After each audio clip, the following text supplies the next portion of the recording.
Jemaat yang dikasihi Tuhan, kita bersyukur karena Tuhan baik dan Tuhan selalu memberikan dorongan kepada kita semua untuk mencari Dia, beribadah kepadanya, dan hidup untuk menyenangkan hati Tuhan. Hari ini kita akan mendengarkan uraian firman Tuhan atau khotbah berkaitan dengan baptisan. Pertanyaan orang adalah, kenapa setelah percaya kepada Yesus, menerimanya menjadi juru selamat dan Tuhan, atau dalam bahasa yang sederhana menjadi orang Kristen, itu harus dibaptis. Baptisan itu adalah satu ritual yang sangat penting dalam agama Kristen.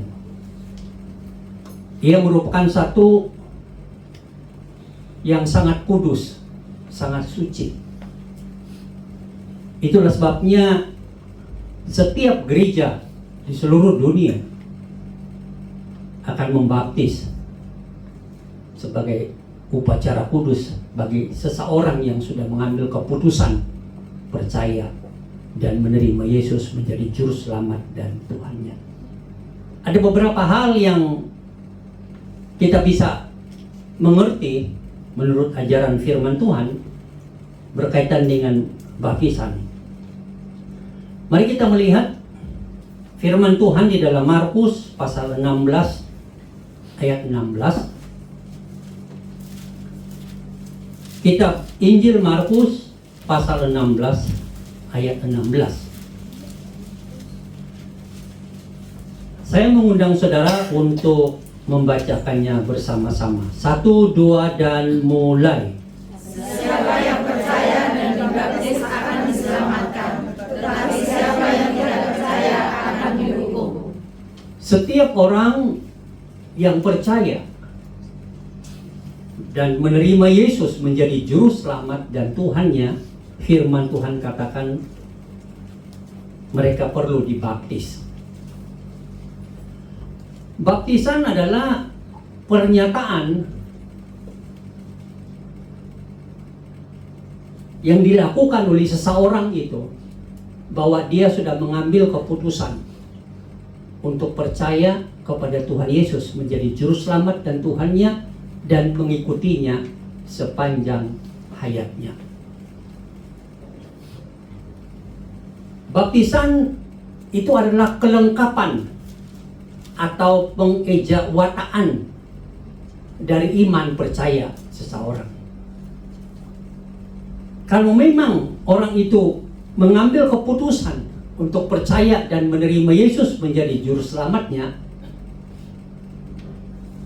dia harus mengejawatakan, menyatakan, membuktikan dengan mengikuti baptisan.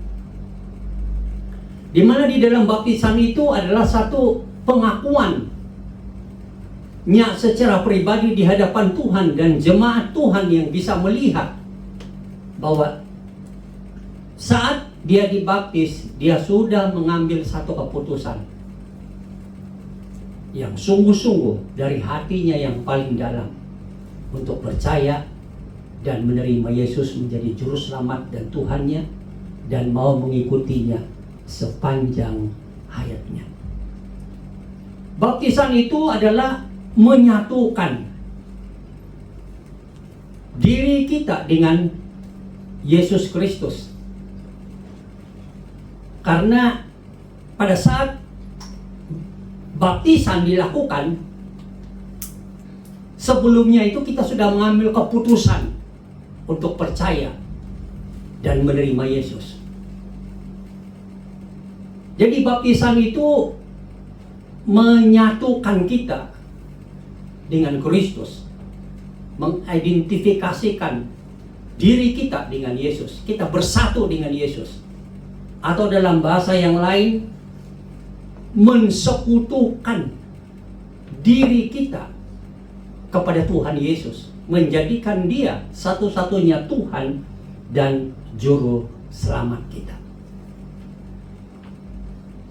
Setelah seseorang itu beriman kepada Yesus dan mengambil bagian di dalam baptisan kudus, firman Tuhan katakan dia diselamatkan. Artinya apa? Sebelum percaya kepada Yesus, dia itu adalah manusia berdosa yang harus menerima hukuman yang kekal di dalam neraka selama-lamanya. Tetapi kemudian kita mengerti Tuhan itu Maha Pengasih dan Penyayang. Dia tahu manusia tidak bisa menyelesaikan masalah dosa ini dengan apapun cara. Karena itu Yesus yang adalah firman yang sejat dan sehakikat dengan Allah itu turun ke dalam dunia ini. Turun ke dalam dunia ini, menderita dan mati di atas kayu salib untuk membuka jalan, memberikan jalan, memberikan pintu, memberikan penyelesaian kepada masalah dosa yang tidak bisa diselesaikan oleh manusia. Jadi saat seseorang itu mengambil keputusan percaya kepada Yesus, semua masalah dosanya diampuni, dibereskan. Manusia tidak bisa menyelesaikan masalahnya, Tuhan turun menyelesaikan masalahnya, yaitu masalah dosa. Itulah kasih Allah yang begitu agung yang kita imani di dalam Yesus Kristus. Tuhan itu tidak tinggal diam. Dia mengambil inisiatif, dia mengambil tindakan, dia mengambil jalan keluar sebagai bukti kasih sayangnya. Karena firman Tuhan bilang apa? Bukan kita yang mengasihi Allah, tetapi Allah lah yang lebih dulu mengasihi kita. Setelah penyelesaian masalah dosa ini, kita dikatakan oleh Tuhan diselamatkan dari hukuman dosa. Yang tadinya harus dihukum, harus masuk neraka, tidak jalan keluar, tapi Tuhan turun tangan di dalam Yesus menyelamatkan kita dari hukuman neraka ini, hukuman dosa ini. Dan saat kita percaya kepada Yesus, kita dibaptis, dan firman Tuhan katakan siapa yang percaya dan dibaptis akan diselamatkan dari hukuman neraka dan dibawa ke dalam surga selama-lamanya.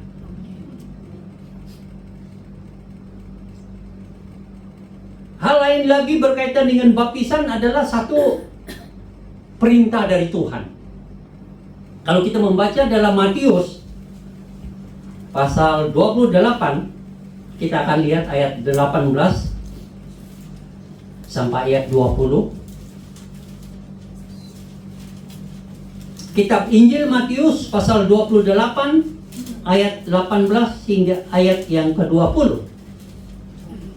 Firman Tuhan berbunyi demikian. Yesus mendekati mereka dan berkata, "Kepadaku telah diberikan segala kuasa di surga dan di bumi. Karena itu, pergilah, jadikanlah semua bangsa muridku, dan baptislah mereka dalam nama Bapa dan Anak dan Roh Kudus." Tunggal tiga, Allah, Bapa, Yesus, dan Roh Kudus.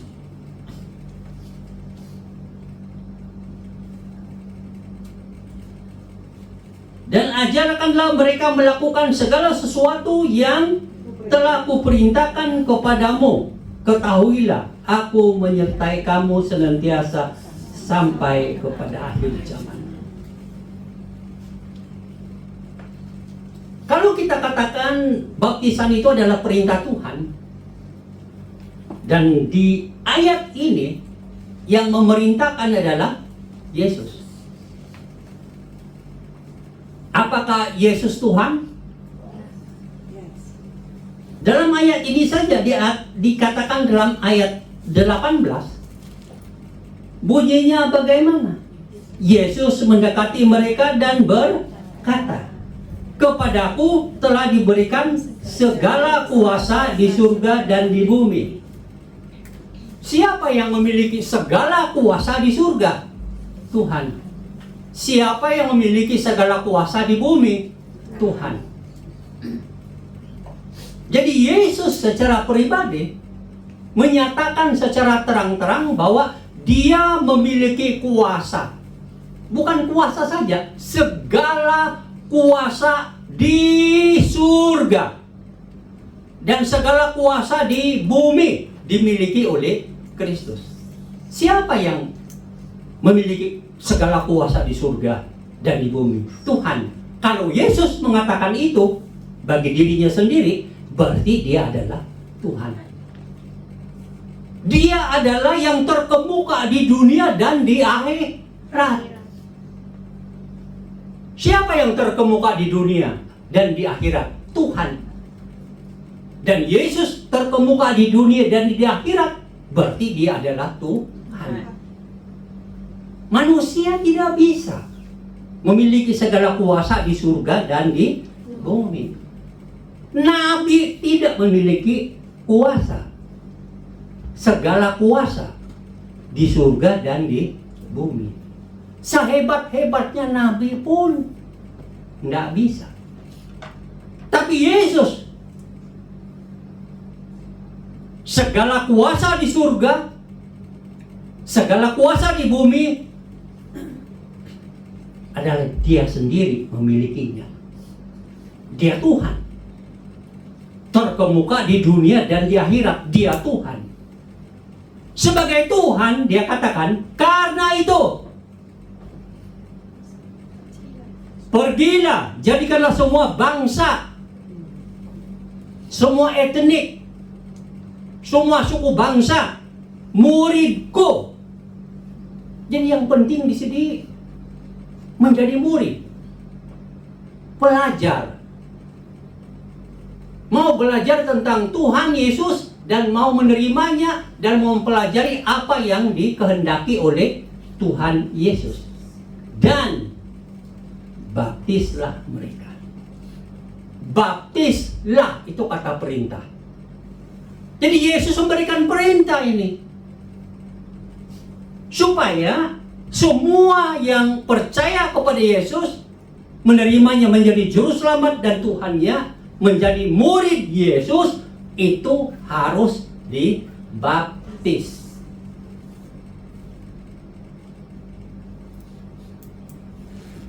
Jadi kita tidak boleh katakan, aku mau percaya Yesus tapi aku tidak mau dibaptis. Ada masalahnya. Kadang baptisan juga ada macam-macam baptisan. Ada yang dibaptis dengan bendera, ada yang dibaptis dengan nama Yahweh saja, atau Yesus saja, atau Roh Kudus saja. Itu tidak lengkaplah. Suatu baptisan yang diajarkan oleh Tuhan itu di dalam nama Allah, Bapa, Putra, dan Roh Kudus. Itu menyatakan, mengumpamakan bahwa kamu sudah mengambil keputusan menyatu dengan diri Yesus. Mengambil keputusan, tidak ada yang lain yang diimani selain Yesus. Sehingga Tuhan mengampuni segala dosamu, Tuhan menerima engkau menjadi anak-anaknya, Tuhan memberikan engkau hidup yang baru, dan Tuhan memberikan kepadamu surga. Itulah baptisan. Ada orang bertanya, bagaimana kalau orang itu tidak dibaptis, terus mati? Ya kita tidak dapat buat apa-apalah. Mungkin ada juga orang yang membaptis orang mati. Terserah mereka lah.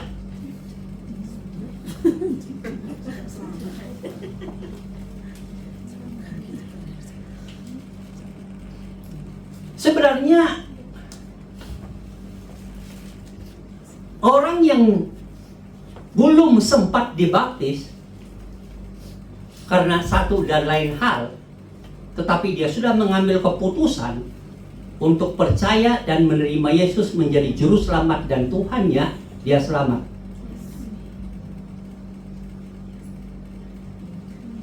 Karena secara rohani dia sudah dibaptis dalam pengertian disatukan dengan Kristus saat dia percaya dan menerima Yesus menjadi juru selamat dan Tuhannya. Dia menjadi milik Allah selama-lamanya. Dia adalah anak Allah selama-lamanya. Dia memiliki jaminan kepastian masuk surga. Dia dikasih oleh Allah dan tidak ada siapapun yang memisahkannya dari kasih Allah. Dan Allah tidak pernah membiarkan dia, Allah tidak pernah meninggalkan dia saat dia mengambil keputusan untuk percaya kepada Yesus. Makanya saat ada dua orang yang disalibkan bersama Kristus, awalnya dua itu kayaknya menghujat. Tapi setelah beberapa waktu yang satu bilang begini, "Ya Yesus, ingatlah saya kalau engkau datang kembali." Ya mungkin dia teringat ajaran bahwa Yesus adalah Mesias yang akan datang. Itu adalah pernyataan apa? Imannya. Lalu Yesus menjawab apa? Jawabannya bagaimana? "Pada hari ini juga engkau bersama-sama dengan aku di dalam Firdaus." Orang ini sudah dibaptis belum? Belum. Karena alasan satu dan dua hal. Dia tidak ada kesempatan lah. Tapi baptisan secara rohani, dia menerima Yesus dan menyatu dengan Kristus, mengimani Kristus, maka dia diselamatkan. Tetapi bagi yang masih hidup dan ada kesempatan, saudara tidak boleh ikut-ikut yang di sebelah salib. Saudara harus mengatakan, "Yes, saya menerima Yesus menjadi juru selamat dan Tuhan saya, dan saya siap dia baptis." Untuk menyatakan kepada Tuhan dan dunia di sekitar saya bahwa saya sudah mengambil keputusan untuk mengikut Yesus sampai selama-lamanya. Itu hadiah dari wujud dari hati yang paling dalam, menyatakan iman percaya kepada Tuhan Yesus.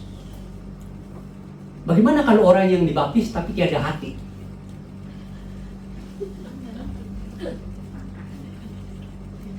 Ya susah lah. Walaupun dalam gereja itu ada banyak macam baptisan. Ada anak yang dibaptis, tetapi tanggung jawabnya kepada orang tua untuk mendidik dan membimbing anak itu terus melekat dengan Yesus. Dan anak itu nanti diajar dengan baik supaya dia menyatakan iman percayanya sendiri kepada Tuhan Yesus. Tapi ada orang yang sudah besar karena satu dan lain hal. Saya masih ingat beberapa tahun dulu ada satu orang yang datang. Dia bilang, "Saya dianiaya di negeriku karena saya mau percaya atau mau jadi orang Kristen."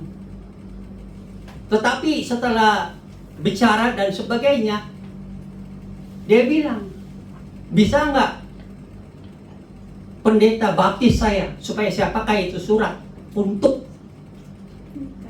meminta izin imigrasi di negeri ini supaya saya bisa tinggal di sini." Oh, jadi alasannya dibaptis adalah supaya dapat surat, dan surat itu dipakai untuk menyatakan percaya dan meminta izin.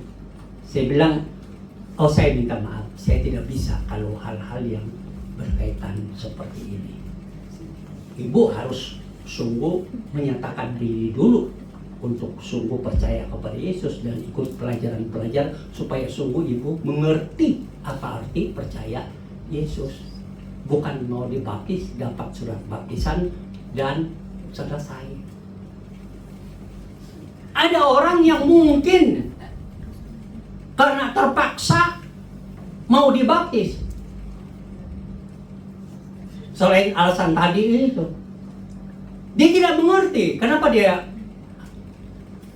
harus dibaptis, tapi mungkin pengaruh kawan-kawan. Lebih baik aku dibaptis saja lah karena teman-temanku Kristen. Nggak enak kalau bagaimana gitu loh. Jadi pengaruh sekitar. Atau ya karena mau menikah lah sama orang yang imannya Kristen gitu loh. Jadi nggak enak lah kalau nggak ada tanda-tanda bahwa saya ini percaya dan sebagainya. Ya siaplah mau dibaptis. Alasan ini dari segi manusia mungkin baik-baik saja, tapi secara rohani dia tidak ada hati yang dalam, yang sungguh-sungguh mengambil keputusan dari dirinya sendiri untuk percaya dan menerima Yesus menjadi juru selamat dan Tuhannya. Baptisan yang dia akan dapatkan sia-sia belaka. Mungkin waktu dibaptis dia ditanya ya, tapi lain di mulut, lain di hati. Nah, kalau begitu tidak ada nilai rohani, tidak ada nilai baptisan itu. Mungkin secara agama bernilai, tapi secara rohani kamu tidak dikenal oleh Tuhan. Karena tidak ada hati yang sungguh-sungguh percaya dan menerima Yesus menjadi juru selamat dan Tuhannya, baru mengikuti baptisan sebagai ungkapan penyataan bahwa dia sudah mengambil keputusan di dalam hatinya sepenuh hati untuk percaya kepada Yesus dan menyatakan itu di hadapan Allah dan di hadapan saksi. Ya begitu. Jadi makanya kita akan dengar cerita di kalangan orang Kristen kayak agama itu sangat biasa. Jadi pindah-pindah agama pun tidak masalah gitu. Kemana-mana pun nggak masalah. Saya sudah dibaptis, saya orang Kristen, saya beragama Kristen, itu aja. Jadi baptisan itu hanya kaitan dengan agama semata-mata. Padahal Kristen itu tidak berbicara hanya sebagai agama, berbicara tentang hubungan pribadi dengan Allah di dalam Yesus Kristus. Begitu. Engkau mau ikut gereja atau mau ikut Yesus? Ikut Yesus dulu, baru ikut gereja. Ikut gereja tanpa Yesus, engkau tetap bukan Kristen. Engkau beragama semata. Jadi ya, lihatlah hatimu.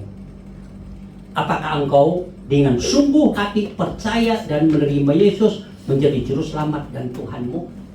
Dengan sungguh-sungguh di hatimu, atau karena agama semata-mata? Kesadaranmu secara roh, nuranimu yang mengambil keputusan percaya dan menerima Yesus dan dibaptis, maka engkau memiliki Yesus di dalam hatimu. Engkau menjadi anak kesayangan Tuhan. Semua dosamu Tuhan ampuni. Engkau diberikan hidup yang baru. Engkau diberikan hidup yang kekal di surga selama-lamanya. Amin. Jadi baptisan ini adalah ungkapan iman sejatimu kepada Tuhan dan mengikut Dia sepanjang hayatmu. Itulah arti dari baptisan. Dan pada hari ini kita akan membaptis Saudari Sunarsi. Dia sudah mengambil suatu keputusan dalam kehidupannya. setelah mempelajari iman Kristiani dan hal-hal lain, dan dia mengambil keputusan di dalam hatinya untuk percaya kepada Yesus, menerimanya menjadi juru selamat dan Tuhannya. Hari ini dia mau menyatakan di hadapan Tuhan dan umat Tuhan ini bahwa dia dengan segenap hatinya percaya dan menerima Yesus menjadi juru selamat dan Tuhannya, dan mau mengikut Yesus sepanjang hayatnya. Amin. Dalam mengikut Yesus tentu tidak ada jalan permainan. Ada juga kelikil-kelikil tajam kiri kanan, duri-duri yang bisa menusuk, melukai.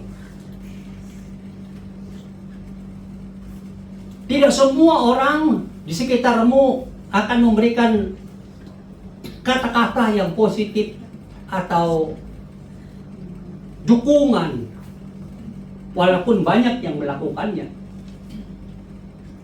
Tapi apapun situasi yang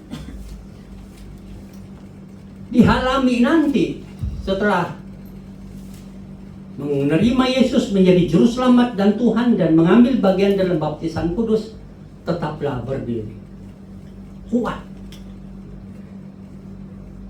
Saya sudah mengambil keputusan dari hatiku yang paling dalam untuk percaya dan menerima Yesus menjadi juru selamat dan Tuhanku, dan aku akan mengikut dia sepanjang hayatku. Apapun yang orang lain katakan, siapapun yang mengatakannya, tidak akan mengubah pendirianku, tidak akan mengubah keputusanku untuk percaya dan mengikut Yesus. Tidak perlu takut, karena Tuhan mengenal, Tuhan menolong, Tuhan memelihara. Dalam hidup selama di dunia, bahkan selama-lamanya di surga kelak, bersama dengan Tuhan, hidup dalam penyembahan dan mengagungkan nama Tuhan. Berada di surga saja itu adalah kebahagiaan yang berlipat ganda.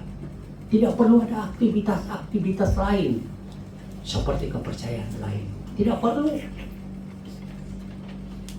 Duduk saja itu begitu indah, begitu bahagia, karena itu suasananya apa? Surga. Anda berjalan-jalan di surga, menikmati hadirat surga, menikmati hadirat Tuhan, itu adalah kebahagiaan yang sepenuhnya, yang sejati, karena engkau diciptakan bagi kemuliaan Tuhan, hidup bagi Tuhan di surga selama-lamanya. Itulah keindahan. Seperti saudara itu pacaran itu loh.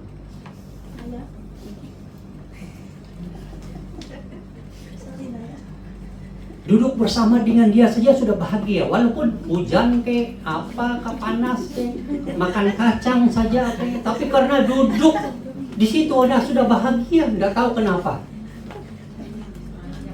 Tanyalah hatimu, kenapa itu? Tapi duduk dengan yang tidak benar atau yang ada masalah, kayaknya berjauhan juga stres, apalagi duduk berdekatan. Ya kan? Demikian juga di surga. Duduk saja dengan Allah yang mengasihi, yang kita kasih. Aduh, itulah dia, surgaku selama-lamanya. Kalau di neraka ya itu urusan mereka lah. Ya kan? Bersama dengan setan-setan di sana menderita, mengalami derita, kekacauan selama-lamanya. Sekali lagi ya, setan bukan Tuhannya neraka ya. Setan bukan algojonya neraka ya. Dia di neraka itu disiapkan khusus untuk setan dan kawan-kawannya yang manusia seperti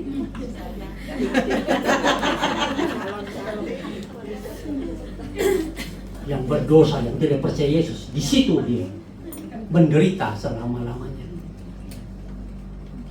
Jangan saudara pikir nanti di sana ada setan yang tukang pukul, tukang bakar.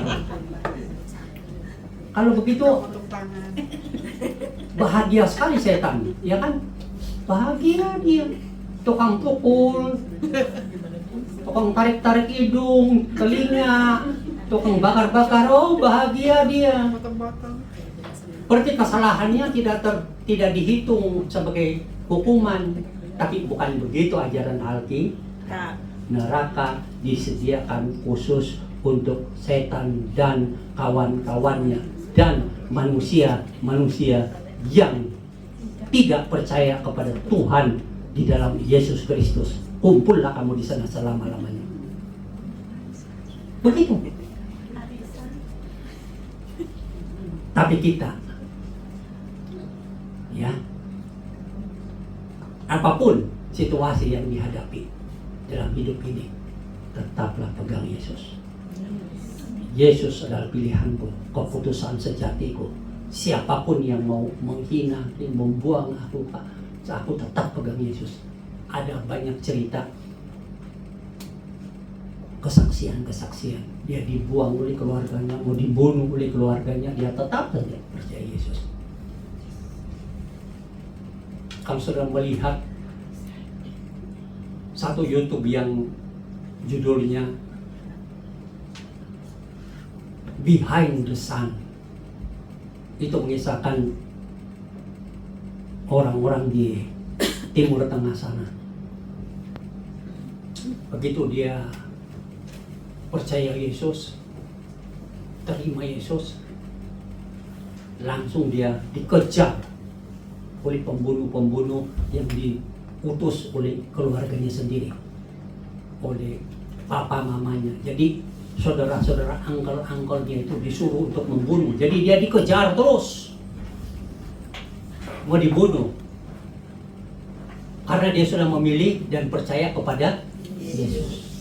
Tapi anak ini, laki-laki ini bilang begini, apapun yang terjadi, saya tetap percaya dan mengikut Yesus. Saya mati di dalam Yesus. Saya menderita di dalam Yesus. Ini kisah benar.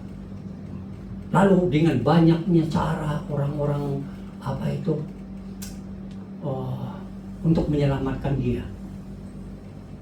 Dan sepertinya dia lari, kayak lari di bawah orang masuk pesawat. Dan pengejar-pengejarnya dari saudara papanya yang membunuhnya tidak bisa buat apa-apa karena pesawat sudah terbang. Dan mereka pun pergi.